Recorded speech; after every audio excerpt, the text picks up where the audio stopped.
Hi, my name is Susie. I'm the lead gardener here for GreenStalk Vertical Gardens.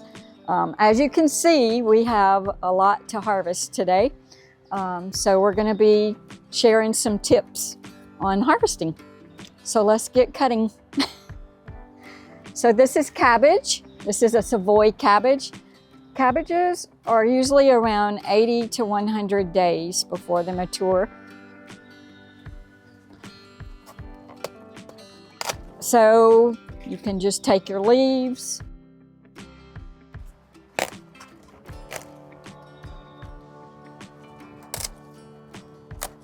and those are good for cabbage rolls. So I mostly use the small ones when I'm doing the leaves, but the stalks are pretty substantial, so I'll get something larger to cut the stalks with. I grew all of these. They were little tiny starter plants. With proper nutrition, you can grow some amazing size plants. These are real. They're not fake in any way. People don't think that you can grow this size of stuff in the GreenStalk, but you can. You have to keep the nutrients up in the soil. So this kale is really large.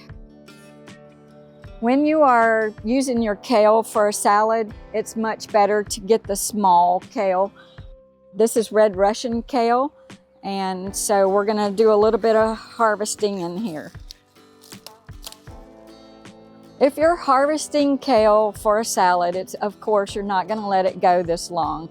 It could possibly be 50 days, maybe even 40, depending on your soil, the nutrients in the soil, if it's growing fast, and also the weather growing conditions. A plant of this size, it's just ready to go ahead and be pulled. So we're gonna get this one out of here, hopefully. Isn't that beautiful? So we have two varieties of lettuce. We have the regular romaine and the red romaine. We're gonna harvest these. Same as with all greens, you can do the cut and come again, or just go out to the garden, come out to your GreenStalk and get the leaves that you want for the day. This has formed a very beautiful head, so I think I'll take the whole thing out. You can cut it off.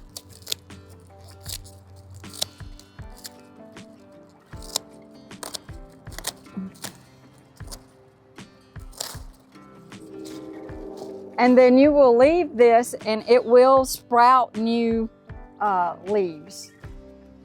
So the red romaine has bolted a little bit. If you look right in here, you can see this stem growing up, which means it's gotten a little bit too warm outside. It is early morning right now, so it might possibly still be okay. We're gonna find out.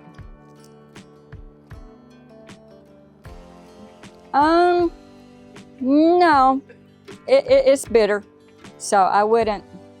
It's probably not going to be usable.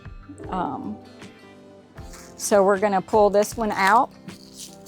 Whoop! There we go. It's beautiful, just a little bitter. Okay, so out of all these big, beautiful plants, I only have one golden beet. It's right down here.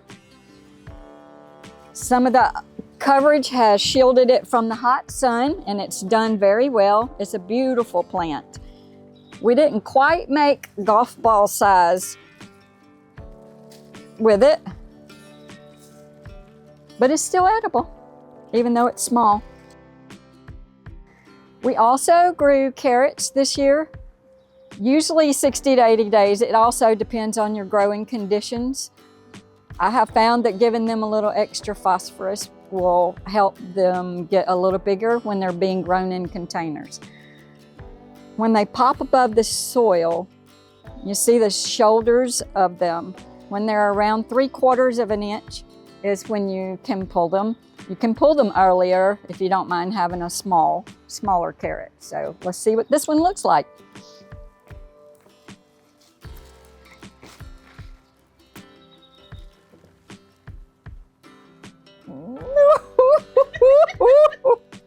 no way. I can't, I have to stop. Look at, oh man. Yeah, this one can't be on camera. Look at, sorry. Let's try this one over here.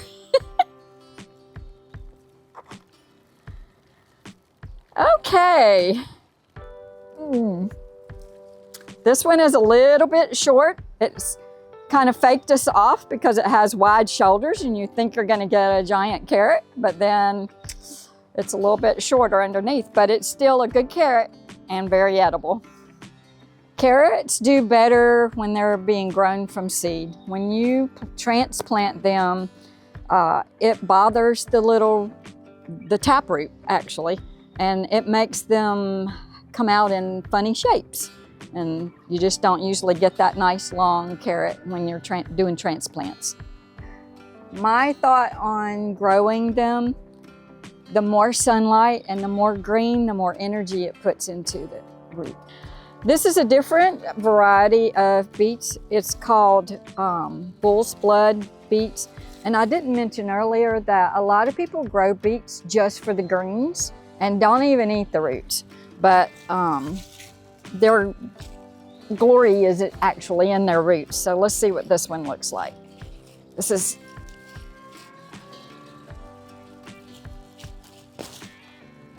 so that's not a bad beet.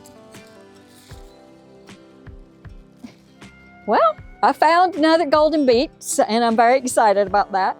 So let's go ahead and get him up. Oh, look at that. That's very, very nice. Let's go ahead and get some Swiss chard. It's one of my favorite things to grow in the GreenStalk because it's a little heat tolerant and cold tolerant. It also works with the cut and come again. You can, cut off what you want and even actually just chop it off if you want, and it will sprout back out.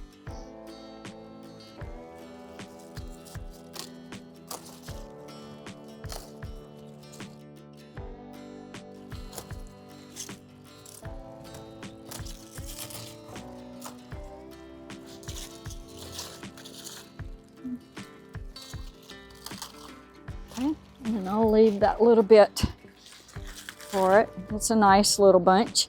Sauteed in the skillet is very good. So we grew several different kinds from bare roots. This is Galleta. It has produced really well. As you can see, it's a June-bearing plant, so, and it's full. We can go through and do some harvesting. All of these are ready to roll.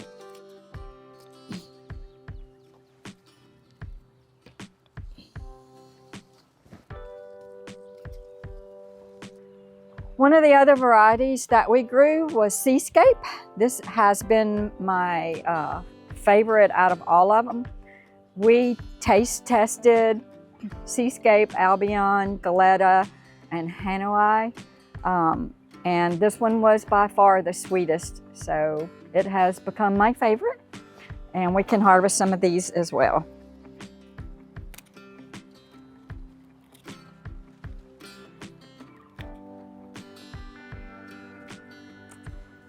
Look at all that. So it's best to wait till they are deep red, so they'll have the most sugar built up in the berry to be sweet.